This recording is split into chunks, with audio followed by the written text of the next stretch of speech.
ওয়াকাফ সংশোধনী আইন কোনো পৰ্যায়ে মানি লোৱা নহ'ব। ওয়াকাফ সংশোধনী আইনে মুছলমানৰ অস্তিত্ব ধ্বংস কৰিবলৈ ওলাইছে। মুছলমানসকলৰ সংবিধান প্ৰদত্ত যি অনুচ্ছেদ 14, অনুচ্ছেদ 25, অনুচ্ছেদ 26 আৰু অনুচ্ছেদ 29 নিৰ্ধাৰণ কৰা যি মৌলিক অধিকাৰ সম্পূৰ্ণভাৱে খৰ্ব কৰিছে। সংবিধান বিৰোধী এই আইনখন প্ৰণয়ন কৰা হৈছে, যাৰ কাৰণে গণতন্ত্ৰত বিশ্বাস থকা ভাৰতবৰ্ষৰ কোটি কোটি জনসাধাৰণে ইয়াৰ বিৰোধিতা কৰিছে।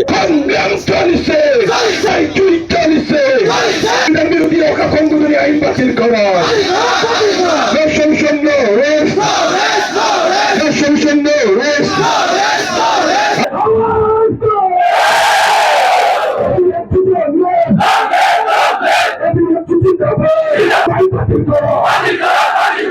যেহেতু ওয়াকাফ বোৰ্ড বা ওয়াকাফৰ গোটেই বিষয়খিনি সম্পূৰ্ণভাৱে মুছলমানৰ সম্প্ৰদায়ৰ এক আভ্যন্তৰীণ বিষয়। ভাৰতৰ সংবিধানৰ আৰ্টিকেল 26 আৰু 29 অনুসৰি বা আৰ্টিকেল 25 অনুসৰি সম্পূৰ্ণভাৱে ভাৰতৰ মুছলমানক সংবিধানে এই ওয়াকাফ সম্পত্তিসমূহ নিজাববীয়াকৈ চোৱা চিতা কৰাৰ অধিকাৰ দিছে। ভাৰতৰ মুছলমান সমাজে আজি এটা কথাত প্ৰতিবাদ কৰিছে যে ওয়াকাফ সম্পত্তি চোৱা চিতা কৰাৰ অধিকাৰ আজি এজন মুছলমানৰ পৰা ওয়াকাফ বোৰ্ডৰ চিফ এক্সিকিউটিভ অফিচাৰজনো নন মুছলিম হ'ব পাৰে বুলি এই ওয়াকাফ সংশোধনী আইনখনে কৈছে। তো এই বিষয়বিলাক সাঙুৰি আজি এবিএমচিয়ে হওক বা বিভিন্ন দল সংগঠনে প্ৰতিবাদ কৰিছে যে এই আইনখনে ভাৰতৰ মুছলমানৰ যিটো অটনমি স্বায়ত্ততাৰ ওপৰত আঘাত আনিব।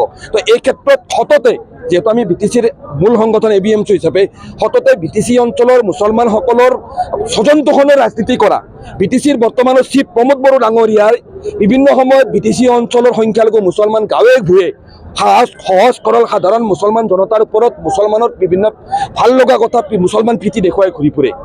সেই প্ৰমোদ বড়ো ডাঙৰীয়াৰ দুজন UPPL দলৰ দুজন সাংসদ অৰ্থাৎ লোকসভাৰ জয়ন্ত বসুমতাৰী আৰু ৰাজ্যসভাৰ ৰণগৌৰা নাৰ্জাৰীয়ে ভাৰতৰ মুছলমানৰ সংবিধান প্ৰদত্ত অধিকাৰ বিৰোধী, ভাৰতৰ মুছলমানৰ ঐতিহ্য বিৰোধী যিখন আমি সংগ্ৰাম আগবঢ়াই আছোঁ ওয়াকাফ সংশোধনী আইনৰ বিৰুদ্ধে থিয় দি লোকসভা আৰু ৰাজ্যসভাত UPPLৰ দুয়োজন সাংসদ জয়ন্ত বসুমতাৰী আৰু ৰণগৌৰা নাৰ্জাৰীয়ে ওয়াকাফ সংশোধনী বিলৰ বিৰুদ্ধে ভোট দি ওয়াকাফ সংশোধনী আইন গৃহীত কৰাত সম্পূৰ্ণভাৱে বিজেপিক সহায় কৰিছে।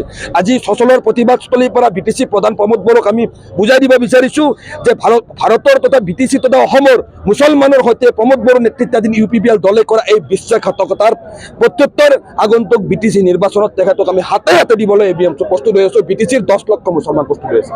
বৰ্তমানৰ বিজেপি নেতৃত্বাধীন NDA চৰকাৰখনে সংখ্যাৰ বলত লোকসভা আৰু ৰাজ্যসভাত এই ওয়াকাফ সংশোধনী বিধেয়কখন গৃহীত কৰি ইতিমধ্যে আইনলৈ পৰিগণিত কৰিছে।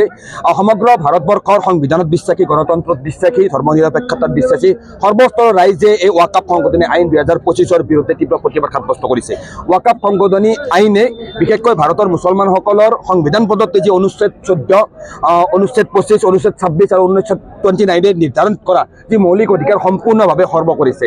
আজিৰ তাৰিখত ওয়াকাফ সম্পত্তি আপোনালোক আটাইয়ে জানে, ওয়াকাফ সম্পত্তি মুছলমানসকলৰ পূৰ্বপুৰুষসকলে মুছলমানসকলৰ ধৰ্মীয় বা সাংস্কৃতিক বা বিভিন্ন ধৰণৰ উন্নয়নৰ বাবে দান কৰি থৈ যোৱা সম্পত্তি। ইয়াতো কোনো চৰকাৰী সম্পত্তি নহয়, মুছলমানৰ ব্যক্তিগত সম্পত্তি, মুছলমানৰ ভৱিষ্যতৰ কাৰণে মুছলমানে দান কৰি যোৱা সম্পত্তি। আৰু আপোনালোক সকলোৱে জানে যে ইছলাম ধৰ্মত দান কৰা যিটো বিষয়টোক এক পুণ্যৰ এক কাম বুলি বিবেচনা কৰা হয়। তো এই ওয়াকাফ সম্পত্তি যিটো আমাৰ ব্যৱস্থাটো পৰিচালনা কৰাৰ বাবে যিখন ওয়াকাফ আইন আছিল, সেই ওয়াকাফ আইনখনে সেই মুছলমানসকলকে এই ওয়াকাফ সম্পূৰ্ণ বিষয়খিনি চোৱা চিতা কৰিবলৈ অধিকাৰ দিছিল।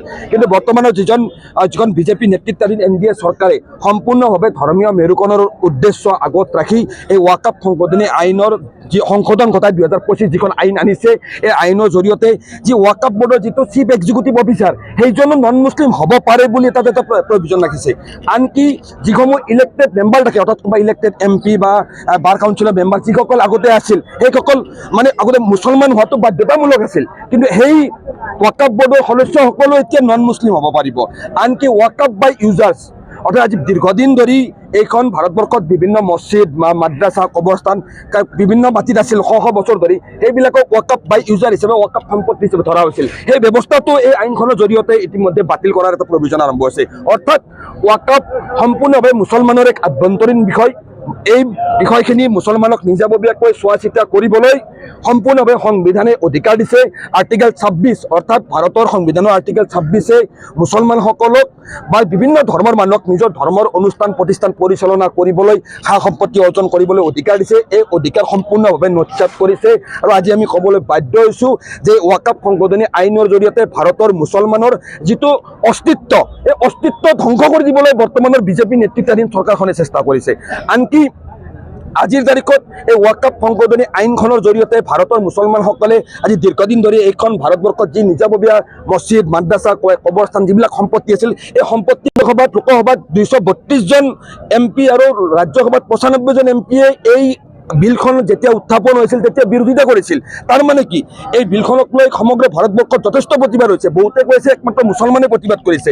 এই 233জন লোকসভাৰ যি সাংসদ কিন্তু মুছলমান নহয়, 95জন ৰাজ্যসভাৰ সাংসদ কিন্তু গোটেইকেইজন ইয়াত মুছলমান নহয়। অৰ্থাৎ গণতন্ত্ৰৰ বিৰোধী সংবিধান বিৰোধী এই আইনখন প্ৰণয়ন কৰা হৈছে, যাৰ কাৰণে গণতন্ত্ৰত বিশ্বাস থকা ভাৰতবৰ্ষৰ কোটি কোটি জনসাধাৰণে ইয়াৰ বিৰোধিতা কৰিছে। আৰু আমিও সেই গণতন্ত্ৰ ৰক্ষাৰ সংগ্ৰামৰ একোজন প্ৰহৰী হিচাপে আজি গুৱাহাটীৰ চচলৰ মাজমজিয়াত আহি এই আইনখনৰ বিৰুদ্ধে তীব্ৰ প্ৰতিবাদ সাব্যস্ত কৰিছোঁ। আমি স্পষ্টকৈ কৈছোঁ যে ভাৰতৰ মুছলমানসকলৰ যিটো ধৰ্মীয় স্বায়ত্ততা, যিটো অটনমিটো এই ৱাকাফ সংশোধনী আইনে সম্পূৰ্ণভাৱে ধ্বংস কৰিছে।